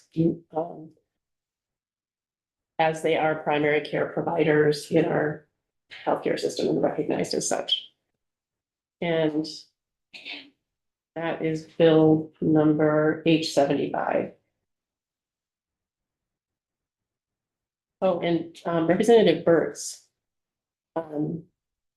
contributions today around the Medicare supplement enrollment period, and that's often. Okay, Fiel Coffin. I would like to add those.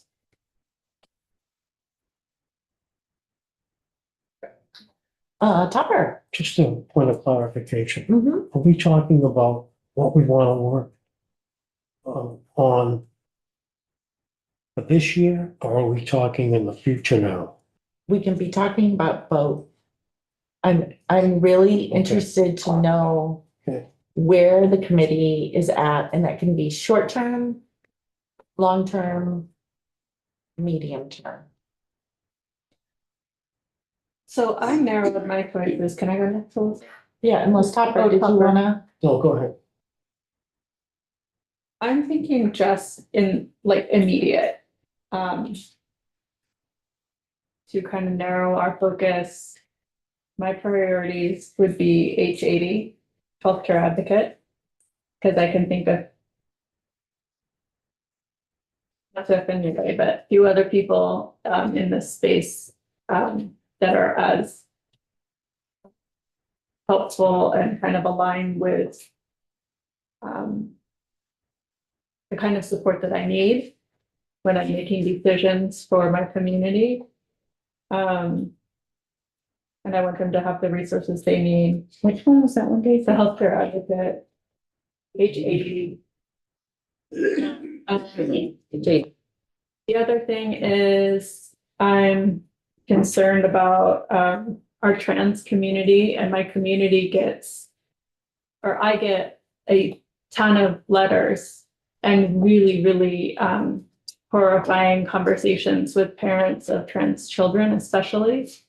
And they're terrified what's going to happen to their children or their partners, healthcare, when those resources go away that right now are supporting their health and them as an individual.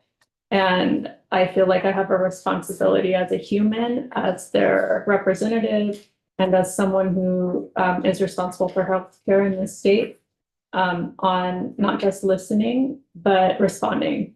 And we haven't had a single, maybe we had one passing conversation about it.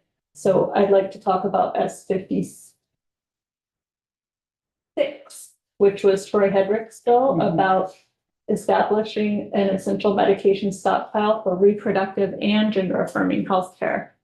VDH did have in the governor's budget an allocation of $100K for reproductive healthcare, and I think it was fertility drugs, which that's great. Maybe an option is to add another $100K for gender affirming. But I think we need to have that conversation about, are we supporting trans people? I think my third one is the youth mental health bill. Those are my top priorities.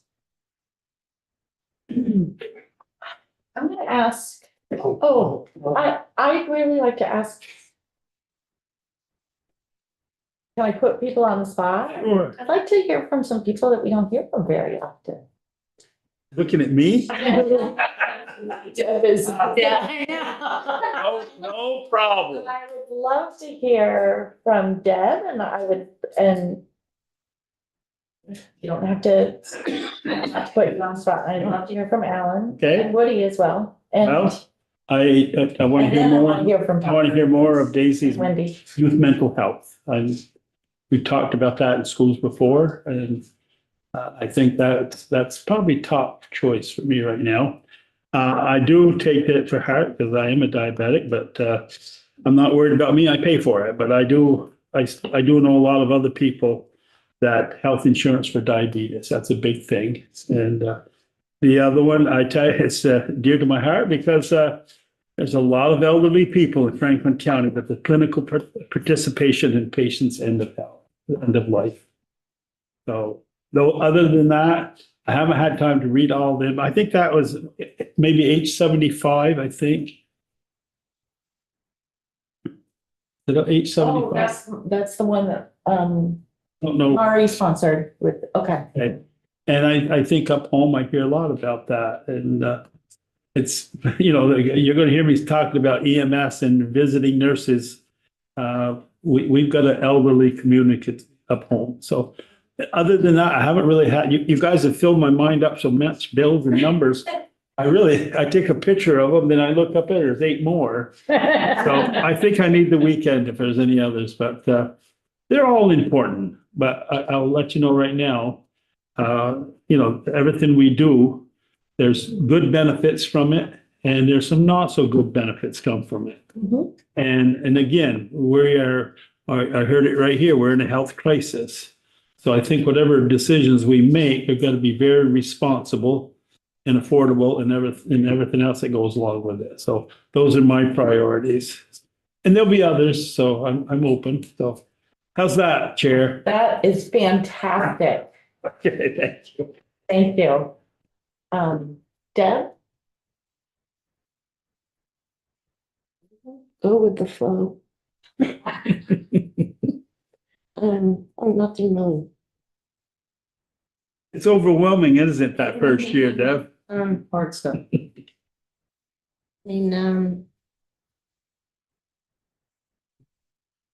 There's so much that needs to be done. It is a little overwhelming. Is there anything, you represent a pretty rural section of the state, and, we want to make sure that we're representing everybody. Alan talked about just the DNR and coast. And, how something like that would be important to his community.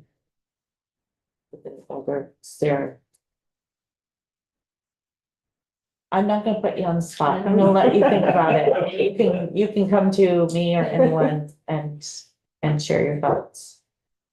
Wendy? I've had a lot of calls on the small business pools, our fly-by-night person that came in. Fly-by-night. That's good. Edie, great. Yes. I've had a lot of calls on that.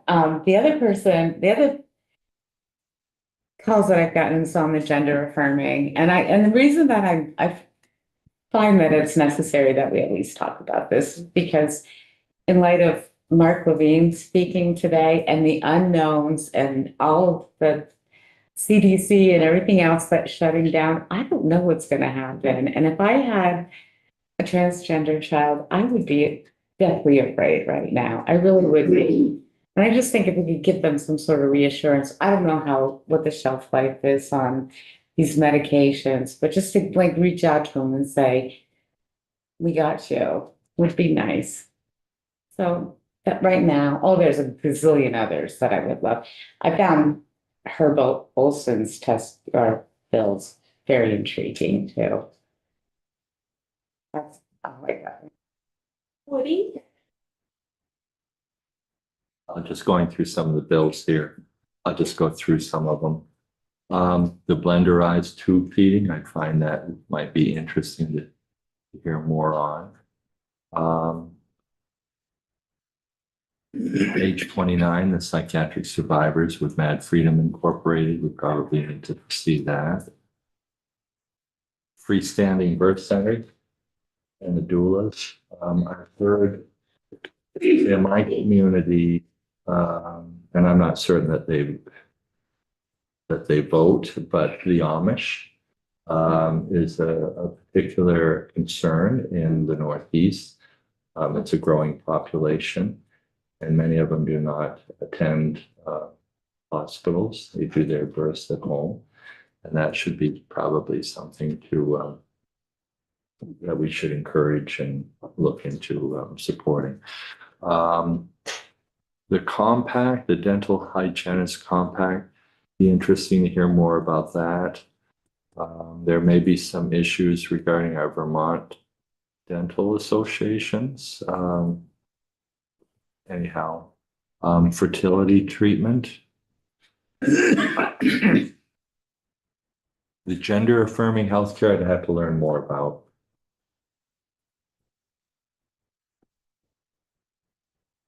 What else here?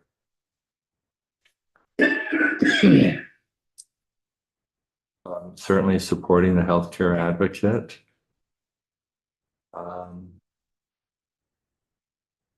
strengthening the regulatory capacity of the Green Mountain Care Board. I'd like to know more about that. That's H82. I frankly find in the past, I think the Green Mountain Care Board has had a great deal of influence over our healthcare system. And I'm a little reluctant to give them more authority than they already have. Certainly telehealth, I think we should look into H84, support that, where I think it was Representative Hooper talked about recording your telehealth appointments. H95 up. There's so many things that we need to do here. You know, I mean, we could just go right through every single one of these and say we should be looking at it or taking a portion of it, doing something with it. Debt relief, yes, I signed on to that. Dr. Dinosaur for pregnant individuals, yes. Those are 112, 114. We should be doing something with that. The biomarker testing, I think probably is a good idea. Be interested to find out financing, the cost of that. But it might, in the long run, save us some money. The pharmacy benefit program that I think Mari brought up. I'd like to know more about how much our hospitals receive in controlling pharmaceuticals and what they actually do get. Certainly, About the 340B. I believe so, program? yes. Yeah. And, you know, I think UVM probably does very well with it, but I wonder how our other hospitals, you know, how much they actually receive compared to UVM. I think I've said enough, but you know how I feel. I think. I'd like to hear more. I'm gonna pivot to Topper. Do I get to go before Topper? I promise you. Is he the leader? Good talk. Okay. You're absolutely right. I didn't even think about that. All the times you made me sit up here. with my- You all have to wait to see. Okay. I have two, because I'm only focused on the next two weeks. Yeah. Association health plans and 340B covered entities. So H203 and H266, and then have a whole lot of others ideas after we come back from crossover. Okay. Those are my two. That's fast. 203, and what was the other one? 203 and 266. 266. We have. You know, be the pharmaceutical. Topper. I'll get to go. Okay. I'm gonna give you some Always choices. have his hand up for 45 minutes. Choices. Yeah. In the near term. I think we should, pass well, I'm not gonna say what we should do, but we should take up, H96, the CON bill. I think we should. Yeah. I promise we'll take that on. You're asking what it is. My second, choice is H259, workplace violence in the hospitals. I think it needs to be dealt with. My third is a very controversial one, but I think we need to start it. Is 237, that hospital security plan. No, that's 267, 237. 237 Your doctoral level prescribing psychologist. was 267. Hospital security. Yeah, that's well, okay, I'm sorry. 267. I already talked about the prescribing psychologists. Mhm. The birthing center thing, I think we should do. We're getting into long-term, I mean, the medical debt bill is something that I think is easy to deal with. The doulas, that the diabetic bill that somebody was here talking about, I think that's a quick fix. The end of life is a quick fix. And the youth, mental health thing. So they're my top ones that I think we can do something about. And if we can't get it done in the next, couple of weeks, then, some of them can spill over into the next year. Thank you. You're welcome. Thank you. Brian. I am not prepared to identify specific bills today. Why don't you tell us in the next 2 weeks what you would, where you want our focus to be? I think we should have a public hearing and hear from the people, not just legislators, and then use that to affect our priorities. That would be my request, but I can get back to you all on Tuesday with like some prioritized list of what we heard about today, if that's helpful. But I'm just not, like, I was listening, digesting it. It's a lot to process in one day. We've had processes in the past where like wasn't there a year where there were things around the room? People were like filming us, like marking, like, I don't want to go through all that again, but like, I need like some time to process it. So I have asked several days in a row for people to be thinking and identifying, writing down, which is the process I believe that we've always used in the past, right? There were rankings, so. I mean, I can give you something right now if you want, but Yeah, I would like to hear from the people though, before, but it's okay. All right, no, a public hearing, Yes. all right. All right, do I get to go? Yes. No, not the You know chairman. what's funny is that I sat here and I was looking up and I'm like, wait a minute, I didn't introduce any of the bills I introduced. I didn't get to sit up there. Yeah, I have one right here that you haven't even heard from yet, when we're choosing our priorities. So first of all, a lot of your priority, I'm thrilled with a lot of your priorities. And again, I will reiterate that I've been in communication with Senator Lyons. I will ensure that we're working together as things get closer and closer. And it's looking like things are not going to get out. The medical debt relief, the birthing centers, she is doing work around Green Mountain Care Board and sort of aspirational goals for healthcare reform. And I'm sorry, what was the other one that people were?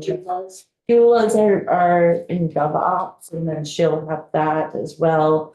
So these are all things that I'm anticipating will be coming over to us.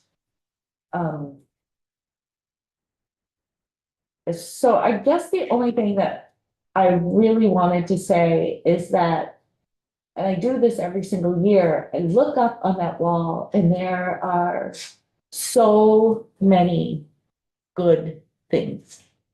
There's so many good things. And we had people coming in today. I'm like, love that. I wrote a note to Daisy. I love that. I will just say though, that the thing that I keep coming back to is affordability. I think all of our constituents, I think Vermonters have told us that we are at the breaking point and they cannot afford anything more. There is nothing I would love than to expand coverage to all sorts of things. And do I know that ultimately down the road in the future, if we make the investment now, it will save us later? Absolutely, but we don't have the money right now. And Vermonters can't afford it anymore. So I've been focusing my thoughts around what we can do that doesn't cost either the state or general fund anything and doesn't raise premiums for Vermonters. I did introduce the 340B bill. I think that several places have come through here and all of them have identified what's going on with 340B as really affecting their bottom line, our FQHCs, some of our critical access hospitals.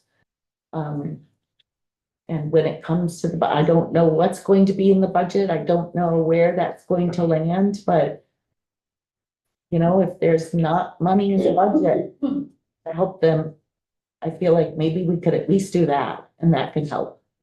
So I'm interested in trying to do 340B in the next couple weeks.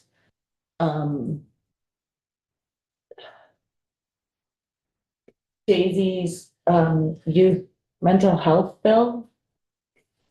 Our kids are in crisis.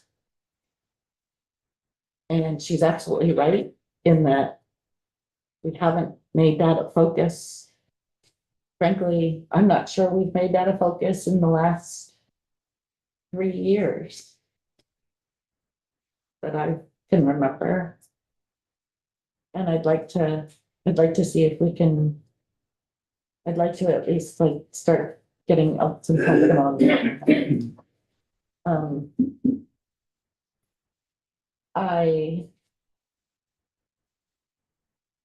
I'm interested in the workplace violence. I know we did work around that last year. I'm not sure what's been implemented even at this point.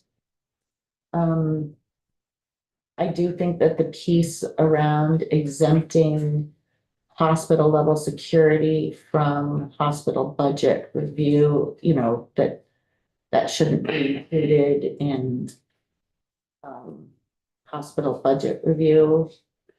So that might be something we could do with Green Mountain Care Board in the hospital budget review. Ensuring that if hospitals are trying to meet what's been put forward for them, that they're not cutting hospital security for their employees because it's low hanging fruit.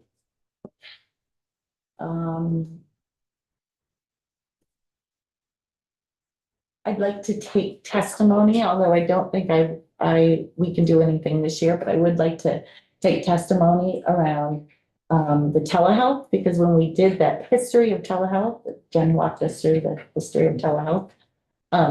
We had lots of questions around why they're recording anyways, and I think that's something that that's knowledge that we should, the changing technology in healthcare and how it's affecting what we do. And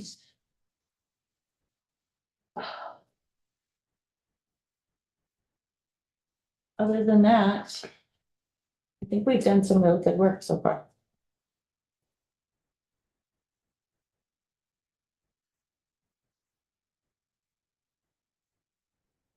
Good call. I did write down some stuff so you could write it on your list today. Okay.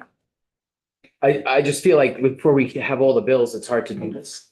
I would like for us to work on reducing the cost. For example, looking at reference-based pricing and cutting or controlling the salaries of executives and redirecting the savings into expanding access. For example, the biomarkers or some of the other ideas we've heard about expanding access. But I think we should find a way to tie them, like that we try to control costs and then redirect it to expanding access in a way that reduces cost in the long term. So we can try to, because then we can justify it. We say we saved the money here, we reinvested it here. And I think primary care is actually where we should start. And I hope I have a chance to talk about this universal primary care to universal healthcare bill later. Another thing is any way that we can tie expansion of access to pulling down more federal money, because we can do these things where we take if we take $40 and the feds give us 60, that kind of stuff. So looking at, but I do think we need to control the cost before and justify it by controlling costs. The other thing is, and this might be a little controversial, is looking at protecting people's rights. Like I think adding to the hospital patient's bill of rights doesn't cost anything. So like we might look at, just like we protected the rights for gender affirming healthcare, we might look at protecting other kinds of bodily autonomy rights. So just putting it out. Okay. All right. Thank you, everyone. Have a great weekend. Did Deb want to go? Oh, Yeah. I'm sorry, did you have a? I'm sorry, I didn't see your hands. No. There wasn't. I was just asking because I saw the list. She already went. That Wait, to her. I don't. Leave her alone. She went. Oh, I didn't know you declined. I just was looking at the list and being like, who didn't go? I think we can go off the flag now.